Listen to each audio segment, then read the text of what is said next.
Hello! What's up? What's up mga kaluti? Nandito na lang po ako si Magbubukid sa abroad na walang bukid!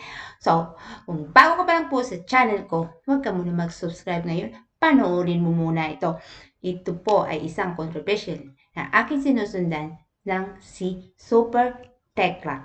Ayan, yun tungkol sa kanyang controversial na issue na idinulog na kanyang kinakasama sa Raffy Tulfo in Action. Isa na naman po ang nilabas ng mga kasamahan o mga kaalyansa ni Super Tekla na natuklasan nila kung anong mayroon ang bahay o ang unit ni Super Tekla ang kanyang condominium. Atin pong panoorin ang ibang video na ilalabas sa kanila para makita ninyo kung ano nga bang meron, anong klaseng babae nga ba si Michelle at ang kanyang mga kasama.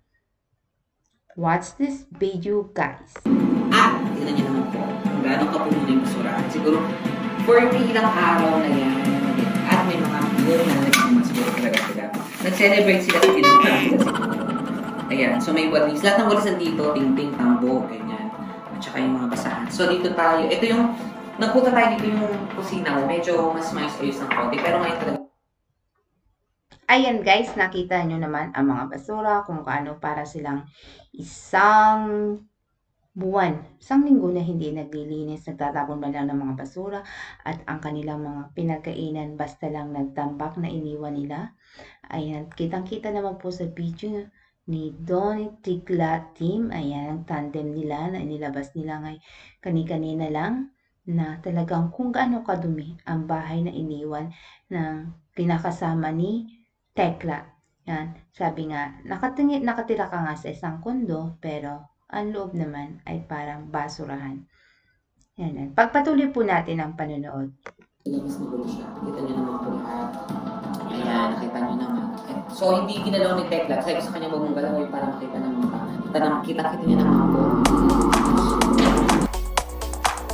Ayan guys, it's kung mga nabubulok na ng mga pagkain. Gawain ba yan ang isang? Ayan, tumigas na yung kanin. Tapos, ayan, kalinis ang lababo. Ayan. Nilinis ko yan. Nilinis mo to. Ayun naman ito ang sabunan niya. Ito yung palinis ng ano ng babo. So, parang, tingnan na. Talaga, sobrang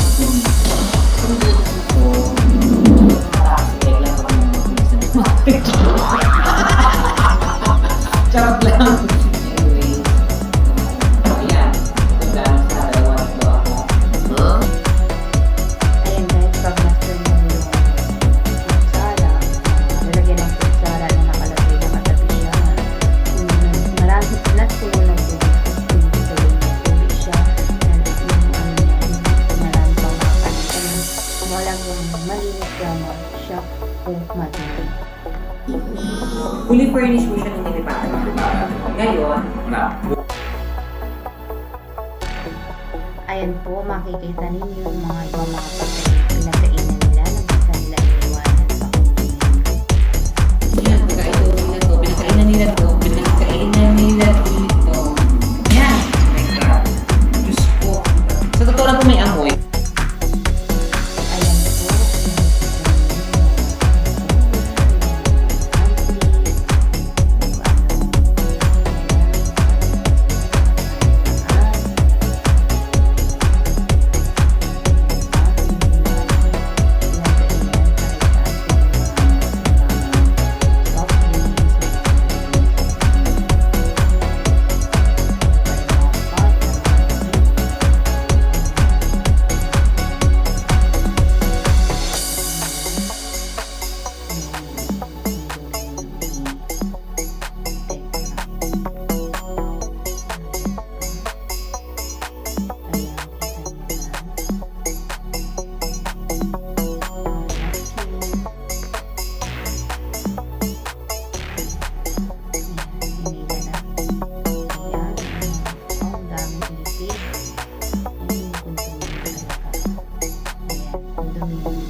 kabukid, anong nakita nyo sa bahay ni Tikla? Masasabi mo ba na may mga nakatira sa bahay na ito? Nakita nyo naman kung gano'ng kadumi at pinakita na doon Tikla team ang kanilang tandem, ang bahay ni Tikla kung paano kadumi. Kung iniipis na, namamaho, mga nabubulong na mapagkain at ang mga bote ng Coke, Pepsi, kung saan naglagay, yung ba yung masasabi mong nabubulong? Ito po ay isang palakit ko lang sa mga nakikita ng video. Thank you so much guys sa inyong panonood. Sa hindi pa po nakaka-subscribe sa channel ko, Magbubukid sa Abroad, huwag kong kalimutan i-subscribe, kalimutan para update ko kayo sa mga upcoming videos ko. Thank you for watching guys at panoorin pa natin ang ibang detalye.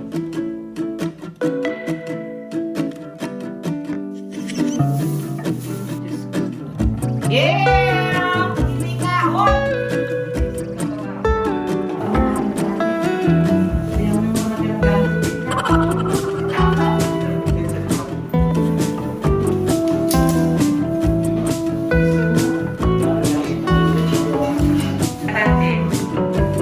So, nililisin ko yung tubig na to sana.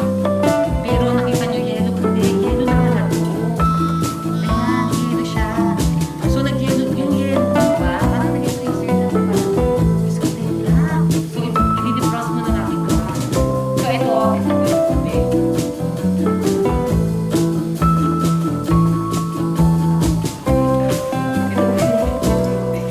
Grabe.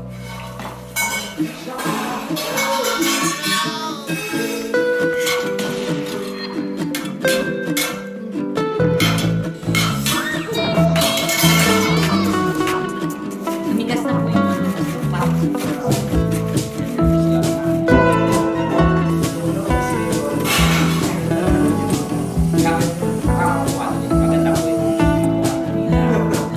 dapat kumuha kayo dun sa tamang linis ito, tamang hinahangad. Ayan guys, nakita nyo kung ano kalinis at kay kadumi ang kundumi ni Tekla. Ayan, kayo na po ang magsabi kung ano ba talaga, sino nga ba talaga nagsasabi ng totoo, marami pa rin yung nagsasabi niya. Ayan, kita nyo ang bahay ni Tekla, kung ano meron sa kondominium, ang kondominium na sinaula. Thank you for watching and again, subscribe to my channel Magbubukid sa Abroad at kalimbangin po ninyo para updated kayo sa mga upcoming videos ko. Bye!